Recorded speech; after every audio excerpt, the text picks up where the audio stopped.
नमस्कार दोस्तों, welcome back to money matter. Shubham this side से भी रजिस्टर्ड रिसर्च एनालिस्ट। बात करें मैंने आज टाटा टेक्नोलॉजीज लिमिटेड के ऊपर। टाटा ग्रुप की ये कंपनी जिसके आईपीओ को लेके एक हाइप था, लिस्टिंग भी अच्छी होती है। लिस्टिंग पे जितनी खुशी थी इन्वेस्टर्स को, आज उतना ही दुख इन्वेस्टर्स को हो रहा है। तो अभी की डेट में इस कंपनी के वैल्यूएशंस क्या हैं, फंडामेंटल्स कैसे हैं, टेक्निकल्स क्या बोलते हैं, कंप्लीट एनालिसिस हम करने वाले हैं। इस वीडियो में कुछ नया सीखेंगे, नया समझेंगे। इस वीडियो को आप आगे कंटिन्यू करिए तो कुछ सीखने और समझने के उद्देश्य से ही कंटिन्यू करिए।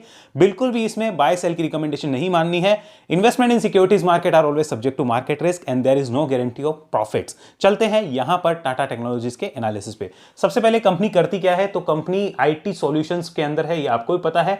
एक आईटी रिलेटेड बिजनेस करती है company. Engineering and design services देती है। एग्जांपल के लिए जैसे मानो टाटा में ही जैगुआर एंड लैंड रोवर जो है, उनको यहां पर एक नया कार का मॉडल डिजाइन करना है, उसकी प्रोडक्ट को लॉन्च करना है, तो उसको लेकर जो भी सर्विसेज टाटा टेक्नोलॉजीज आईटी से रिलेटेड काम होगा वो सारा कर देगी। ऐसे ही आईटी सॉल्यूशन से सॉफ्टवेयर भी प्रोवाइड कराती है अलग अलग ऑटोमोटिव कंपनीज को, और उसमें सबसे बड़ा पार्ट जो टाटा मोटर्स का ही है।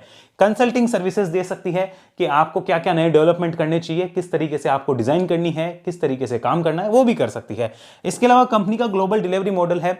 जैसे यूएस के अंदर एक कंपनी है जो कि ऑटोमोटिव बिजनेस में है। अब उस कंपनी को मानो कोई नया प्रोडक्ट डिजाइन करवाना, उसमें किसी की हेल्प चाहिए, क्योंकि जैसे खुद तो हम सब कुछ कर नहीं सकते ना। एक कंपनी खुद सारा काम नहीं करती, तो वो आउटसोर्सिंग करती है। तो उसने टाटा टेक को बोला कि भाई तुम एक काम करोगे, मेरे लिए ना एक बढ़िया सा कार का मॉडल डिजाइन करना, इसमें मेरी हेल्प करो ना, आओ ना। तो इसने कहा ठीक है करते हैं। तो यहां से बैठे बैठे वो अपने सॉल्यूशंस भी देगी, हेल्प भी करेगी, और अगर कोई सॉफ्टवेयर की रिक्वायरमेंट होगी तो वो भी करेगी। साथ में कंपनी ने नए नए अभी पार्टनरशिप एंड अलायंसेस भी किए हैं, कुछ एक यूरोप में, कुछ एक यूएसए में, जहां से कंपनी अपना बिजनेस मॉडल जो है वो थोड़ा सा और बढ़ाने की कोशिश कर रही है। आइए चलते हैं इसके बाद में सबसे इंपॉर्टेंट चीज कि आईपीओ 500 के आसपास आया था, और अभी यहां पे जो हमें देखने को मिल रहा है वो सिचुएशन आपको नोट करनी चाहिए। दिस इज द सिचुएशन, ये हमारे सामने है। लिस्टिंग के बाद में क्या हुआ है, look at this is the listing day candle. यहां पर ये लिस्टिंग हुई थी नवंबर 30, 2023 को। लिस्टिंग का हाई था 1400 रुपए। 1400 रुपए से स्टॉक अभी तक करेक्ट हो चुका है 57%, और अभी अवेलेबल है 643 के आसपास। तो यानी कि एक मैसिव करेक्शन यहां पे हुआ है, and we can clearly see कि डाउन ट्रेंड इसमें बरकरार रहा है। बुल्स आ ही नहीं पाए। सबसे पहले कुछ एक इंपॉर्टेंट डाटा है, उसको समझिए। यहां देखिए, तो यहां देखिए, यहां मैंने लगाया है कि कंपनी का रेवेन्यू मिक्स कैसा है वो समझो। तो प्रोडक्ट वाइज है, टेक्नोलॉजी सॉल्यूशन से लगभग 25% की रेवेन्यू है, और बाकी जो है, मैं बार बार ऑटोमोटिव कंपनीज का नाम इसलिए ले रहा हूं क्योंकि 75% से ज्यादा रेवेन्यू ऑटोमोटिव बिजनेस से ही कंपनी कमाती है, मतलब ऑटोमोटिव इंडस्ट्री से ही कमाती है। अगर यहां देखते हैं तो लोकेशन वाइज ब्रेकअप को देखिए। इंडिया से 40% की रेवेन्यू है, नॉर्थ अमेरिका से और यूके से भी अच्छी रेवेन्यू है, जहां पे यूके 29% कंट्रीब्यूट करता है, नॉर्थ अमेरिका लगभग 20% से ऊपर का कंट्रीब्यूशन रखता है। यहां पर चलिए इसको देखिए जरा, कस्टमर सेगमेंट। अब यहां पे समझो इसको, नॉन ऑटोमोटिव सिर्फ 20% कस्टमर्स है, बाकी 80% कस्टमर सिर्फ ऑटोमोटिव सेगमेंट से ही आते हैं। अब यहां पे इसमें भी इसका जो मेजर रेवेन्यू वो कहां से आता है, तो मेजर रेवेन्यू जो है वो टाटा मोटर्स जेएलआर से आता है 37% से आसपास, और बाकी अदर जो ऑटोमोटिव बिजनेसेस हैं या दूसरी जो कंपनीज हैं वो लगभग 60% से ऊपर का कंट्रीब्यूशन करती है। यानी अगर ऑटो बिजनेस को कोई भी हिट होता है, वहां मार्जिन में प्रेशर होता है, वहां डिमांड कम होती है, तो इस कंपनी के बिजनेस में इंपैक्ट आएगा। इसी तरह अगर वहां पे डिमांड बढ़ती है, वहां पे मार्जिन्स अच्छे होते हैं, तो इस कंपनी का भी मार्जिन सुधरेगा और इस कंपनी के पॉजिटिव रिजल्ट निकल के आएंगे। एक बार फंडामेंटल देखिए, इसको देखते हैं। सबसे पहले यहां देखो 26,000 करोड़ की मार्केट कैप है कंपनी की। आईपीओ के टाइम तो बहुत ऊपर चली गई थी, लगभग 50,000 करोड़ की मार्केट कैप हुई थी उस टाइम पे। अब तो उससे आधी से भी कम है, और स्टॉक का पी जो है वो 37 का है। आरओसी और आरओई को देखते हुए पी जस्टिफाइड नजर आता है आज की डेट में, बट मार्केट एक्सट्रीम ऑप्टिमिस्ट भी होता है और एक्सट्रीम पेसिमिज्म में भी जाता है, दोनों टाइप के काम करता है। प्रमोटर होल्डिंग अच्छी है, डेट कंपनी के ऊपर नहीं है, that is a good thing. Unpledge है होल्डिंग, प्रॉफिट ग्रोथ अच्छी है, मार्केट कैप टू सेल्स 5 पे ठीक ठाक नजर आती है। अब यहां पर समझिए जरा एक बार दिक्कत है क्या, तो यहां हम चलते हैं क्वार्टर रिजल्ट्स के ऊपर। इसको समझना, सितंबर का रिजल्ट था 1296 करोड़, वहां से 1323 करोड़ तक आप इस साल सितंबर में आए। 18% मार्जिन थे, जो मार्जिन आपके कम हो गए, 16% हो गए, तो 208 करोड़ का ही ऑपरेटिंग प्रॉफिट आया इंस्टीड ऑफ 236 करोड़।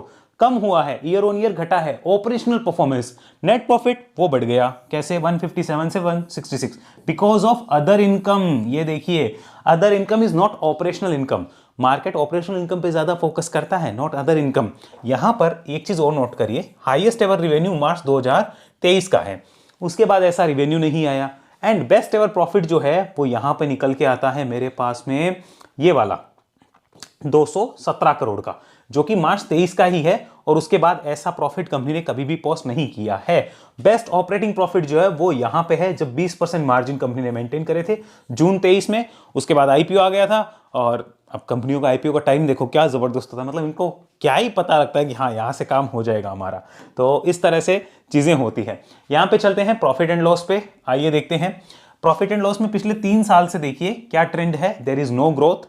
यहां पे मार्जिन्स अंडर प्रेशर, बट ज्यादा प्रेशर नहीं है, थोड़ा बहुत ही प्रेशर है। That's why profits are flat. और अब देखो प्रॉब्लम क्या है, समझो। एक चीज तो मैनेजमेंट को थम्स अप देना पड़ेगा। मैनेजमेंट को आप थम्स अप दोगे किस चीज के लिए, कि भाई आपने आईटी के इस मंदी के माहौल में भी, आईटी जहां पे संकट में है, आईटी कंपनीज के प्रॉफिट पे भी जहां हिट हुआ है, वहां आपने अपने प्रॉफिट्स मेंटेन रखे हैं। आपका नंबर इस बात का काटा जाएगा कि आपने ग्रोथ नहीं लाई, वो संभव भी नहीं थी, आ ही नहीं सकती थी। लेकिन आपको इस बात का थम्स अप भी मिलना चाहिए कि आपने रेवेन्यू को मेंटेन रखा, आपने प्रॉफिट्स को मेंटेन रखा, बढ़िया बात है। यहां पे अब जो है आईटी के अंदर जो चीज हुई है, नेगेटिव चीजें इंपैक्ट करी है सीधी सीधी, उसकी वजह से शेयर प्राइस में क्रैश है, दिक्कत है। और साथ में कंपनी की पर्सनल ग्रोथ भी नजर नहीं आ रही है। तो ये 2 दिक्कतें हैं, उसकी वजह से आपके करेक्शंस मिले हैं। Fundamentally there is no reason कि कंपनी को हम बेकार कहें, ये नोट कर लो। तो कंपनी के फंडामेंटल्स बढ़िया हैं, मैं तो बेकार नहीं कह सकता। टेक्निकल पे मेरे विचार बदल सकते हैं कि टेक्निकल बुलिश है, बेरिश है, वो अलग चीज है। लेकिन ये फंडामेंटल्स बढ़िया, एक नंबर फंडामेंटल है, खराब नहीं है। मिस क्या है, मिसिंग है ग्रोथ। इसकी वजह से नंबर काटे हैं बेचारे के, नंबर कट रहे हैं और इसीलिए करेक्शन आ रहा है। अब आओ आगे, यहां पे इन्वेस्टर्स पे चलते हैं, देखते हैं लोगों का इंटरेस्ट अभी कितना है, क्या है। तो 52%, 55.22% की होल्डिंग प्रमोटर्स की, एफआईएस ने थोड़ी बहुत बढ़ाई, डीआईएस ने थोड़ी बहुत घटाई, पब्लिक की एज इट इज ऑलमोस्ट। और 14 lakh number of share holders हैं जो इस कंपनी में अभी भी अपनी होल्डिंग बनाए हुए हैं। 14 लाख लोग बनाए हुए हैं। एक इंटरेस्टिंग चीज देखो, अभी लोगों का मोह भंग हुआ है, बताऊं कैसे, यहां समझो। इसमें ईयरली डाटा पे चलो, देखो लोगों का मोह भंग कैसे हुआ है। जब इस कंपनी का आईपीओ आया था नवंबर 2023 के आसपास का, उसके बाद में दिसंबर के रिजल्ट्स आए होंगे क्वार्टरली, फिर मार्च के आए। तो मार्च में नंबर ऑफ शेयर होल्डर देखो लगभग 12 लाख के आसपास, मार्च 23 में लगभग, मार्च 25 में 13,75,000 के आसपास, और अब 1390। अब रेशियो उतना बढ़ेगा नहीं, पता है क्यों? क्योंकि लोगों का इंटरेस्ट घटा है, लोग फंसे हुए ऑलरेडी। तो जब इंटरेस्ट घटता है तब कंपनीज लॉन्ग टर्म के अपने जो मेन बॉटम्स होती है वो बनाने की कोशिश करती हुई नजर आती है। तो वो सारी चीजें हम चार्ट पे देखेंगे। Let's have a look at the charts. यहां पे आइए, ये हमारे सामने टाटा टेक का chart, this is the daily chart. मैं सबसे पहले मंथली कन्वर्ट करूंगा और उसको समझाऊंगा आपको। देखो मंथली चार्ट ये बोलता है हमें कि अभी तक करेक्शन जो हुआ है वो 57.43% हो चुका है और कंपनी अभी तक यहां है। आओ सारी ड्राइंग्स वगैरह सब कुछ हाइड करते हैं। ये देखो प्लेन चार्ट एकदम। हुआ क्या है, जर्नी समझो। गिरावट आई, बेस बिल्डिंग हुई, बेस बिल्डिंग के बाद में ब्रेक डाउन हुआ। अगर ब्रेकआउट होता तो हम कहते हैं कि ट्रेंड पॉजिटिव है, ब्रेकडाउन हुआ है तो ट्रेंड नेगेटिव है, तो लोगों का इंटरेस्ट कम होगा, बुल्स का। फिर यहां देखो, एक यहां पे अप्रोक्सीमेट एक ट्रिपल टॉप टाइप का जोन बना, नीचे गया, वहां से बुल्स ने यहां पे वापसी करने की कोशिश करी, बुल्स को, बेचारों को बेयर्स ने वापस नीचे फेंका, फिर से एक यहां पे कंसोलिडेशन होने की कोशिश हुई, और फिर से जो यहां पे हो रहा है आप इसके नीचे जा रहे हो। तो ये चीज क्या इंडिकेट करती है? ये चीज इंडिकेट करती है मंथली ट्रेंड क्या है। मंथली ट्रेंड है अभी sideways to negative. Okay, sideways to negative trend है। क्या हम इसे बुलिश ट्रेंड कह सकते हैं? नहीं कह सकते। एक तो साइडवेज है, ऊपर से साइडवेज में भी नेगेटिव है। समझ आया इतना?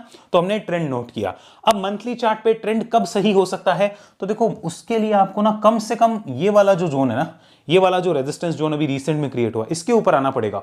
ओवरऑल देखा जाए ना तो आप इस कैंडल के, ये जो कैंडल दिख रही है जहां पे आपने 2-3 बार रेजिस्टेंस लिया था, इसके ऊपर आते हो तब आप लॉन्ग टर्म में निकलोगे कि आप बेयर्स की ग्रिप से निकल रहे हो।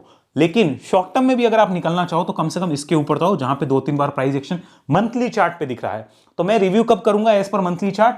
मैं इसके ऊपर रिव्यू करूंगा। ओके, यहां पे लगभग इस जोन के ऊपर आता है तो रिव्यू करेंगे, अदरवाइज नहीं करेंगे। और अगर आपसे ये जोन मिस हो जाता है तो आप और ऊपर के जोन पे रिव्यू करना चाहो थोड़ा सा हो, तो वो ये जोन रहेगा जो एक साइकोलॉजिकल लेवल भी हमारे सामने निकल के आता है। मंथली चार्ट ये बोल रहा है, जब तक ये नहीं होता है तब तक मंथली चार्ट कह रहा है कि भाई मैं इसको भी तोड़ने जा सकता हूं, या इसको टच करने भी जा सकता हूं, या इसको तोड़ने भी जा सकता हूं। कोई भरोसा नहीं है, मतलब अभी बुल्स का इंटरेस्ट 0/लुल है, कोई इंटरेस्ट नहीं है। यहां पे आइए, इस पे चलते हैं वीकली चार्ट पे। Now what about the weekly charts? Weekly charts हमें क्या कहते हैं? पिक्चर देखो लगभग सेम वैसी है। एक अच्छी चीज ये देखने को मिलेगी, वीकली ने इस रेजिस्टेंस जोन को काफी इंपॉर्टेंस दी है, और यही रेजिस्टेंस जोन पीछे भी देखो यहां रेजिस्टेंस सपोर्ट एक्ट कर चुका है। सो ये रेजिस्टेंस जोन इंपॉर्टेंट रहेगा, जो मैंने पहले लिखा था। और यहां नेगेटिव चीज ये है कि आप 3 हफ्ते हो गए, 3-4 हफ्ते प्रीवियस सपोर्ट जो कि आपने जुलाई से सितंबर के बीच में बनाए थे उनको तोड़ते हुए नजर आ रहे हो। दैट इज नेगेटिव चीज, यानी बेयर्स की ग्रिप अभी भी स्ट्रांग है। तो वीकली ट्रेंड क्या हुआ, हम क्या लिखेंगे? ट्रेंड वीकली क्या है? सिंपली हम कह सकते हैं नेगेटिव है। ओके, ये समझ आया? मंथली पे क्या था? Sideways to negative. वीकली पे तो क्लियर नेगेटिव है, आप साफ साफ देखो ना यहाँ पे। ओके, तो साफ साफ नेगेटिव ट्रेंड नजर आता है। What about the daily charts? यहाँ पे जाते हैं और डेली चार्ट्स पे जो है एक बार ये पिक्चर लगा के देखते हैं। What about this? चलो एक में मैं लॉन्ग टर्म मूविंग एवरेज लगाता हूँ। ये लो, ये long term moving average line है। यहाँ पर जब से लाइन बनी है, मतलब कंपनी को जब से लिस्ट हुए 200 दिन हुए थे, उसके बाद से लगातार नीचे ही है, एक बार भी इस मूविंग एवरेज के ऊपर नहीं आई है। आज की डेट में अगर इस मूविंग एवरेज को देखा जाए तो ये भी लगभग इसी प्राइस जोन के आसपास निकल के आता है। तो मुझे अब पॉइंट क्लियर मिल गया है कि मुझे इस प्राइस जोन के ऊपर रिव्यू करना है। अब इस प्राइस जोन के ऊपर क्यों? क्योंकि यहां पे बहुत से प्राइस एक्शन है और ये प्राइस जोन ये वाला रह सकता है। ओके, इसका मुझे ध्यान रखना है। अगर आप ऊपर जाते हो तो मैं तभी रिव्यू करूंगा, वरना मैं रिव्यू नहीं करूंगा। अब सोचो कल को यहां पे ऐसे चला जाए तो मैं कब रिव्यू करूंगा? मैं इस पॉइंट के ऊपर आते ही रिव्यू करूंगा कि अब मुझे क्या करना है। समझ आया? अदरवाइज बुल्स यहां पे रिव्यू नहीं करेंगे। ओके, तो बुल्स के दिमाग को हमें उस अकॉर्डिंग समझना चाहिए। अब यहां पे एक और इंटरेस्टिंग डाटा देख लेते हैं। इस पे चलेंगे और इंडिकेटर्स को हाइड करके मैंने देखो एक यहां पे आपको दिखाया कि ये इस जोन में प्रॉपर कंसोलिडेशन की कोशिश कर रहा है। अब इस जोन को थोड़ा सा नीचे करता हूं। क्यों? क्योंकि यहां पर अब ध्यान से देखो, ये जोन है ना, मैं थोड़ा आगे बढ़ाना चाहूंगा अब यहां पर। ओके, और इसको भी मैं यहां शिफ्ट करना चाहूंगा। ठीक है, क्यों? इस पे जो अपर रेंज है ना, उसका इंपॉर्टेंस देखो, यहां यहां यहां यहां यहां यहां यहां यहां, इसके ऊपर वो एक बार भी सस्टेन नहीं कर पाया है पिछले कितने महीने से। लगभग यहां पे हमें दिख रहा है लास्ट टाइम सस्टेन हुआ था जून में, जून 2025 से। ओके, जून 25 से 6 महीने हो गए। This is 6 month consolidation. I can see this 6 month consolidation है। तो आप इसके ऊपर आओगे ना, मेरा मानना है कि बुल्स इसके ऊपर रिव्यू करेंगे। क्या करेंगे? रिव्यू करेंगे। तो हमें पता चल गया बुल्स कब रिव्यू करते हैं। क्लियर हो गया? डेली ट्रेंड क्या है? Daily trend is also negative. So monthly trend क्या था? S2 minus, S2 negative. Weekly trend क्या था? Complete negative. डेली ट्रेंड क्या है? Complete negative. ओके, ये ट्रेंड सुधर कब सकते हैं? इन ट्रेंड को रिव्यू कब किया जाएगा? रिव्यू अबोव दीज लेवल्स, क्योंकि ये 6 मंथ हो चुके हैं। जब तक इसके ऊपर नहीं आता तब तक क्या संभावना है? तब तक हमारा दिमाग कोई काम नहीं कर सकता। हो सकता है यहां, हो सकता है और भी नीचे। We have no view on that. समझ आया? क्लियर हुआ? अब समझो बुल्स यहां पे क्या करते हैं। देखो अलग अलग टाइप के बुल्स होते हैं। जो बुल्स इस टाइप के हैं, खाली वो फंडामेंटल देखते हैं। क्या देखते हैं? फंडामेंटल्स देखते हैं। और मैं इसको थोड़ा सा यहाँ पे लेके चलता हूँ ताकि प्राइस ना दिखे, हम लोग प्राइस के ऊपर बात नहीं कर रहे। ओके, यहाँ देखो कुछ बुल्स खाली फंडामेंटल्स देखते हैं और वो क्या नोटिस कर रहे हैं? वो ये कह रहे हैं कि this is a Tata group company. Okay, वो ऐसा कह रहे हैं। और वो ये कह रहे हैं कि this is down by more than, यहाँ पे मैं लिखता हूँ 55-60%। ओके, तो कुछ बुल्स ऐसे हैं जो यहाँ पे बोलेंगे कि क्यों ना ऐसी कंपनीज को इस टाइप के सिचुएशन में देखा जाए, जब वो बुरे दौर में हो तब वो उस टाइप की सिचुएशन लेने की कोशिश करेंगे। कौन से? जो फंडामेंटल्स देखते हैं, ओनली फंडामेंटल्स देखने वाले बुल्स। ठीक है, इनके अंदर सबसे बड़ी खास बात ये होती है कि ये 2 to 5 ईयर्स का पेशेंस रख सकते हैं। ओके, प्लस अभी प्राइस करेक्शन और भी देख सकते हैं। तो ये होते हैं फंडामेंटल्स देखने वाले बुल, खाली फंडामेंटल्स देखते हैं। दूसरे होते हैं जो टेक्निकल देख के आते हैं। टेक्निकल देखने वाले बुल्स ये क्या देख रहे हैं? ये देख रहे हैं फंडामेंटल्स कैसे हैं। इन्होंने देख लिया कि चलो फंडामेंटल बढ़िया है, देखते खाली टेक्निकल ही है, लेकिन खाली अपनी संतुष्टि के लिए फंडामेंटल देख रहे हैं कि देख लिया बढ़िया है। अब ये देख रहे हैं टेक्निकल क्या है, तो ये टेक्निकल इसको इंपॉर्टेंस देंगे। यहाँ पे इसका इंपॉर्टेंस 20% है और इसका 80% रहता है। जो टेक्निकल देखने वाले बुल्स हैं वो ऐसा नहीं, वो देखते नहीं, फंडामेंटल देखते हैं। तो वे क्या देख रहे हैं? ट्रेंड क्या है? तो उन्होंने देखा ट्रेंड अभी नेगेटिव है। नेगेटिव है तो इन्होंने एक पॉइंट डिसाइड किया, कौन सा पॉइंट, जो हमने लगाया था लाइन, उस पॉइंट के ऊपर रिव्यू करेंगे, पॉइंट के ऊपर, ओके, ऊपर रिव्यू करेंगे। तब तक ये बुल्स क्या करें, तब तक करें 2 गज दूरी, मास्क है जरूरी। इन्होंने मास्क लगा रखा है अभी कि हमें दिख ही नहीं रहा कुछ, हम तुम हो कि नहीं हमें यही नहीं पता, ये ऐसा कह रहे हैं, ठीक है। तो ये वो टाइप के बुल हो गए जो कि टेक्निकल देख के फॉलो कर रहे हैं। अब ये कब रिव्यू करते हैं, जैसे ही बड़े रेजिस्टेंस का बिग रेजिस्टेंस क्रॉस होता है, बिग रेजिस्टेंस क्रॉस होगा तो ये क्या करेंगे, ये रिव्यू करेंगे, रिव्यू करके डिसीजंस लेंगे। ये कौन से बुल्स है जो कि ऐसा नहीं कि प्राइस वाइज और टाइम वाइज और करेक्शन देखे एंट्री के बाद, ये ऐसा कहते हैं कि हमारा जब से एंट्री होता है उसके बाद या तो हमारा एक ट्रेंड मिले हमें, या फिर हमारा अगर नीचे आना है तो उसको काट पीट के खत्म कर दे। हम वेट एक्स्ट्रा नहीं करना चाहते, और अगर वेट करेंगे तो सिर्फ ट्रेंड में वेट करेंगे। ये इस टाइप के बुल्स होते हैं जो खाली टेक्निकल्स देखते हुए नजर आते हैं। क्लियर हो गए आपको दोनों चीजें।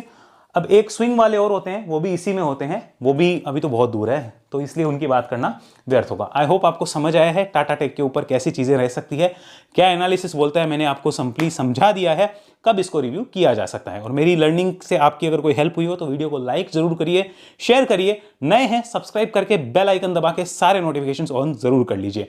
अब देखिए, अगर ऐसी एनालिसिस आप मुझसे पर्सनली सीखना चाहते हैं तो वेब एनालिसिस में आ सकते हैं 1-to-1 लर्निंग के लिए, लेकिन वेब एनालिसिस सबके लिए अभी तक 1-to-1 पॉसिबल नहीं होता है, तो इसकी रिकॉर्डिंग चल रही है, आपको जनवरी में मैं देने की कोशिश करूंगा, रिकॉर्डिंग हमारी वेबसाइट पे लाइव हो जाए। अभी मैंने अपसर्च के साथ में यहाँ पे अपनी 2 स्ट्रेटेजीज रिकॉर्ड करी है, अगर आप देखना चाहो तो उसका लिंक आपको डिस्क्रिप्शन में मिल जाएगा। अब यहां चलिए, ये पेज आपके सामने खुलेगा, ये मेरी 2 स्ट्रेटेजीज है जो अगर आप देखना चाहें देख सकते हैं। एक ईएमए बेस है और एक जो है वो मोमेंटम बेस है स्विंग की, जिसमें अगर किसी को प्राइस एक्शन भी नहीं आता तो वो भी सिखाया है, और ये थोड़ी सी एडवांस है जिनको थोड़ा बहुत प्राइस एक्शन आता है। तो जैसे मैं इस पर क्लिक करता हूं, यहां पर जाकर आप कंप्लीट प्रॉपर स्ट्रक्चर में मैंने बनाया है, और इसी टाइप से हमारी वेबसाइट पे भी जल्दी आने वाला है। अगर आप देखना चाहें तो जैसे देखिए कि इसमें हम सब कुछ एक्सप्लेन करना चाहें तो जैसे लाइव स्ट्रेटेजी एग्जीक्यूशन में आपको दिखाता हूं। म्यूट कर देते हैं इसको सबसे पहले, ये मैंने म्यूट किया। अब देखिए यहाँ पे जो है वो कंप्लीटली मैंने कुछ ईएमए बेसिस को लेके फाइंड किया है और वो आपके साथ शेयर किया है,